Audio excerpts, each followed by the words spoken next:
Hello everyone and welcome back to another mod pack showcase. Today we're doing medieval Minecraft for 1.21. Make sure to subscribe for more mod pack showcases and other modded things.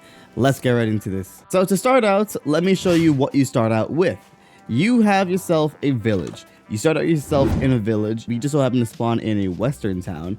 And in every city there is a waystone. This is a waystone right here, and you right click on it to unlock it. You can travel between waypoints, I believe, with a experience cost. And the stuff you start out with is worn out leather gear, a lantern, and a wooden sword, quest book, first spawn bag, and bread. The first spawn bag will come with a list of tools, and some of them will even have little aspects to them. For example, the lucky crude stone axe, the destructive crude stone pickaxe, and the destructive crude stone shovel of the earthbreaker. So each one has their own unique attributes. You also start out with oak logs, a light blue bed, and a torch. So that is essentially what you start out with within this mod pack. Now, while we're at it, let's take a look at the quest. We're gonna go over to the tutorial. You go over here and you read whatever, and then you hit the click me and you get your rewards. It's a very simple procedure. You have to just read all of this stuff if you want to, and you just claim your reward by clicking on the item. And then of course, once you complete this, it'll say chapter completed, and we move on to the different dimensions. So right here you can see that this is for the overworld, and you just have to do the individual quests, and it will branch out into other different things that you can collect. There's ones for the overworld, the nether, the aether, the undergarden, the other side, the twilight forest, the eternal starlights, and the end. Now, there's also quests for the backpack and storage, along with oddities. Oddities is essentially like all the different unique mods that you can use, such as the waystone, craft a waystone. You could also get a challenge orb, a target dummy, a monocle, craft a season calendar, saw, nature's compass, smart filter, diamond magnum torch, and a trading post. All right, let's take a look at the biomes, and you might notice some crazy structures. That is because there is the mod known as "Oh, the biomes you've gone," or we've gone. In fact, I think we have a bunch of crazy stuff around the side here, and this is known as the Dead Sea. There are a lot of different archways and all that stuff, and the spikes come out of the ground. So basically, it's like a crazy, chaotic looking ocean biome. It adds in these nice, insane looking biomes. And then you also have things like this, the windswept desert, where there's little sand mounds. But yeah, the biomes are just improved because of the "Oh, the biomes you've gone," or we've gone, excuse me. And it is just a crazy terrain generation for the world because of just that mod alone. But I do think there are some minor mods. However, I have not seen a lot of mods within the mod page for biomes. So I think for now, it's just basically all the biomes we've gone. All right, so now let's go over to structures. There are a lot of structures to cover. We actually passed a couple of them. I'll try my best to cover as many as possible. But long story short, we have Capital City and also Choice Theorem's overhauled villages. This helps a lot with the overall design of the villages, and there are just a lot of villages now. I think all the biomes we've gone also might include other villages as well, but as you can see, oh yeah, right here, all the biomes we've gone actually does include improvements to the existing villages. So this right here is just because of all the biomes we've gone that improves this village right here. Very pretty. And the thatch as well is a nice touch to it because it kind of adds some more cultural aspects to the village. We have another village over there. That looks like it's a Choice Theorems village. You can tell based on the design choices and the blocks used what kind of village it might be. We also have a bunch of When Dungeons Arise dungeons. So this one right here, and also there was a bunch of towers on the side there. That's all included as well. We also have the 7 Seas version of the When Dungeons Arise dungeons. And we also have a Sky Village. The Sky Village has a bunch of emeralds and such on the islands, and it's just a really pretty place to be. We also have a bunch of the Moogs Voyager, and I believe Soaring Structures is also in this. I think that's what this is. Either that, or you'll see islands in the sky on occasion. That's from Moog's Soaring Structure. We also have a bunch of medieval structures from the medieval structures mod. This right here, I believe, is from Quark. There's so many structures to cover. It's really hard to say which is from what exactly. But I do know that this one right here is. But I know for certain that this one right here is from the Young's Better Pyramid or Young's Better Desert Temple. There are a lot more like this: the Young's Better Mineshaft, the Young's Better Ocean Monument, the Young's Better Witch Huts. There's also D&T, Dungeons and Taverns, Overhauled Ancient City. Along with that, you also have mods such as Structory, Foundations. I mean, there's just so many structure mods. But this kind of plays into what people hate the most regarding this mod pack, or rather the Lunar Pixel Studios mod packs. And that's the fact that your structures, for some reason, spawn so often within your world. Here's the solution that I'm going to give to you guys. You guys can use sparse structures, which is a mod that would help space out the structures in general. That is what would help you with dealing with just the crazy chaoticness of just having so many different structures just everywhere. But anyways, that is basically the gist of all the structures within this entire mod pack. And there are a lot more to see and explore, but for now, we're just gonna go with that. On to the mobs. So, as you can see here, we have some additional stuff within pillagers. Here we have a couple of takes a pillage mobs, and there are a lot of, like, you know, minor classes, but they're pretty tough overall, but they're much more dangerous with the combination of other mods as well. I just spawned in some more mobs from the Illager Invasion mod, and this is only like just under half of the creatures that you would see from Illager Invasion. So there are going to be a lot more enemies within your raids. You also have little mage pets. These are Alshanix Familiars. This is an add-on mod to a mod for magic, that magic mod being for iron spells and spell books. And these guys are just like little familiars that you'd find around in your world, and they're really cool. You can tame them and they would help you out a lot. And these ones over here are just from Ars Nova. They're both familiars from these mods, and they are very cool to have as well. We also have a very classic mod added in that adds in all of the previous mob vote mobs. So of course, that's basically going to be a standard within these mod packs nowadays. To be exact, this is from the Friends and Foes mod. There are also mutant creatures within your world. This is a mutant creeper, and it actually has unique textures for the Excalibur resource pack. The Excalibur resource pack is the one that medieval Minecraft typically uses, and they added in additional textures on top of that. Iron Spells and Spellbooks also has their own creatures as well. So this is for a Necromancer right here. All the Biomes we've gone also has a bunch of creatures. Well, actually not a bunch, but a couple of them. This is a Manowar, which is basically a very poisonous jellyfish. Ars Nova has a bunch of different creatures as well that you can find within your world. And there are also guard villagers within your world as well to protect your villagers. There are also apothic bosses here. Apothic bosses are basically like creatures that you find around your world that are basically buffed a little bit. There are also mobs of mythology here. This is a basilisk. And there are a bunch of other creatures that are similar to this one, where it's basically like just a bunch of mythological creatures within your game. Enderman Overhauled. I actually just spawned in a crimson one, but yeah, there's a bunch of Endermans around your world depending on the environment that they spawn in. So this one is a crimson one. I just spawned it in just to show you what the general premise of these Endermen look like. This is from the bosses of Mass Destruction. There are around 4 of them, 2 within the overworld, 1 within the Nether, and 1 within the end. This is the City Nilith, and this guy has a couple of interesting features. It's a simple boss fight where the boss is typically going to be immobile, except for when he does his like little ground pound. So he has like little AoE attacks, and my goodness, stop that. And then does a little ground pound. Ow. You can tell what attack he does based on the color of his like ring.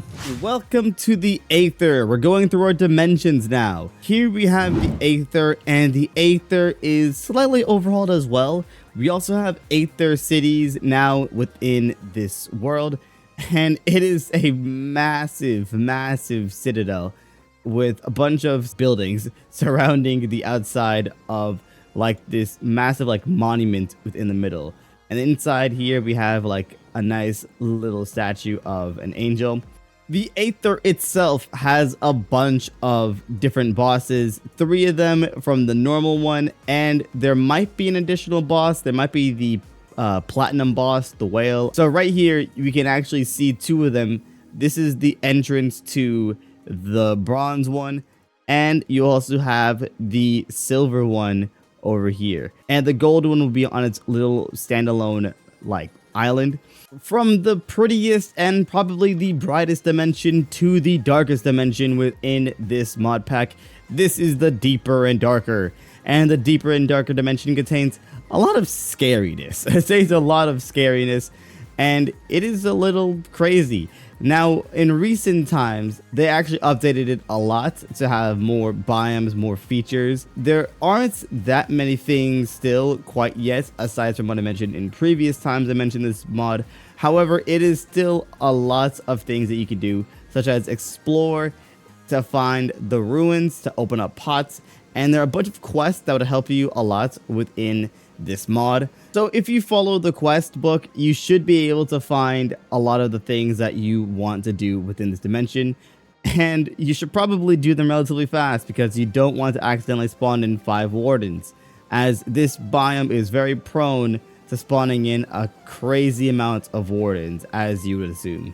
This is the Eternal Starlight. It is a massive dimension with a very nice atmosphere overall. It is a very similar atmosphere to the Dusk dimension within the Blue Skies dimensions. It's a bit of an interesting dimension because I actually don't know too much about it. However, there are bosses within this dimension along with the other dimensions. And from what I've read, you can actually use the Seeking Eye to locate all of these bosses. But there are a bunch of structures here and there that I don't exactly know how well they impact the world. That is something that you guys have to figure out yourself, because I actually have not seen anything regarding this dimension. But it is a pretty dimension from what I initially expect. All right, everyone, welcome to the Twilight Forest. So I think the texture pack that they are using is messing up the textures within the Twilight Forest. Some textures for some of the creatures might be a little buggy for some of the beta versions. But anyways, this is Twilight Forest. There's around 7 to 8 bosses. I forgot the exact amounts, but there are a lot of bosses within this dimension.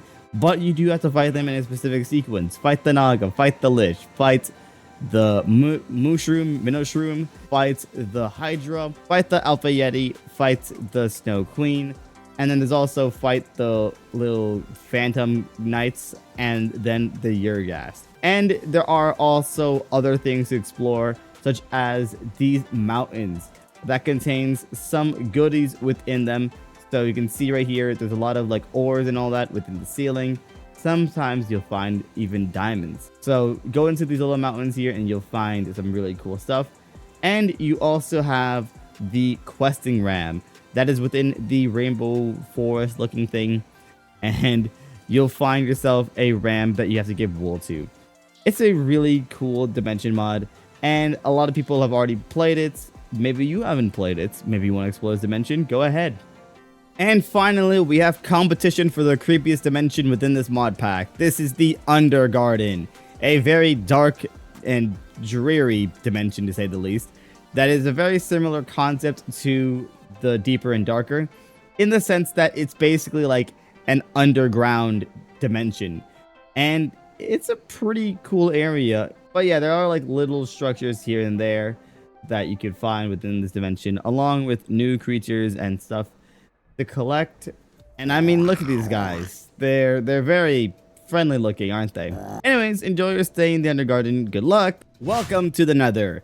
We have a bunch of overhauled stuff, along with new biomes, new creatures, and new structures. Here we have a new biome right now, the Soul Blight Forest.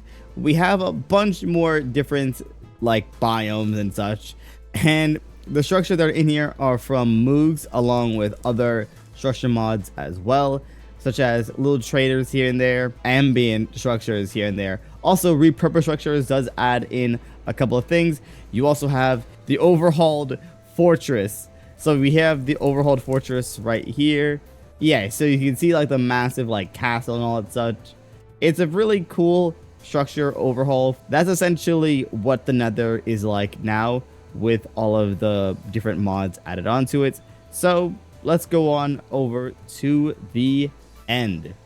Welcome to the end. So to start out, you have yourself a beautiful end island that is from the Young's Better End Island, and it will go through a bit of an animation phase. We're going to have like the towers basically destroy, and then the crystal would appear. So here we go. Right here, they're bringing back down the Ender Dragon, and then they're going to start shooting the towers. Boom. Boom. The rest of the dragon fight is the exact same. There might be additional features to the dragon, but from what I've seen from the mods, there isn't too much added to the dragon. Though I will say, the texture redesign for the dragon is pretty cool. In the outer end, we have more repurposed structures once more, along with more traders here and there. And yeah, I mean, there are no real changes to the biomes. Here we actually have a ship off on its lonesome, so you'll find those around as well. And here we have one of the end cities. This is from the better end cities. However, I have seen like a much grander end city. I was wondering where that is, but this is pretty cool on its own. You also have When Dungeons Arise dungeons. I completely forgot that was also in the end and Nether as well. So you also have that as well. There's also Moog's end structures. All right, so this other section that I'm adding in is basically for the mods that I didn't mention but are really, really important to play this mod pack. This is the Mine Colonies mod. And you'll find like either these like little structures around here where you can like take their stuff and basically make your own colony based off of that. Or what you can do is you can make your own right off the bat by crafting the like mayor's building and basically just starting from there. So you can either do that or just steal from here. You also have Ars Nova, which is a magic mod. I know I mentioned it a couple times, but it's a magic mod, and it is a really cool magic mod in general. Ars Nova has a lot of glyphs that you can use within like magic creation, basically create your spells based off of that. You also have Farmer's Delight along with Expanded Delight and basically Delight for a lot of the different mods. Iron Spells and Spellbooks is a spell and magic mod as well, with a bunch of scrolls, bunch of wands and such, and much more of a class system within Iron Spells and Spellbooks. So you can kind of see like generally like the classes right here that you would probably be, you know, somewhat interested in. Traveler's Backpacks gives you some really cool backpacks, some of them with certain effects, and they are really useful to have. Tom's Double Sword helps with you basically just sorting out your entire arsenal of weapons and materials and all that stuff. Armors of the Ages basically is a bunch of armor that is like very stylized as a like medieval or fantasy type armor from different areas of the world, like samurai, Egyptian like armor, holy armor, etc., Spartan armor, Roman armor, etc. So it's a really cool mod, and they have very, very cool design for it. And then you have Hypothesis, which is another kind of like a magic mod, but this one's more for enchanting and reinforcing, so it's a really great mod for weapon improvements. Also, End Remastered, you cannot go to the end with just Ender Pearls. You have to find unique eyes around the world, and that would help you make the portal. You also have Icarus Wings, so that's pretty cool. Thank you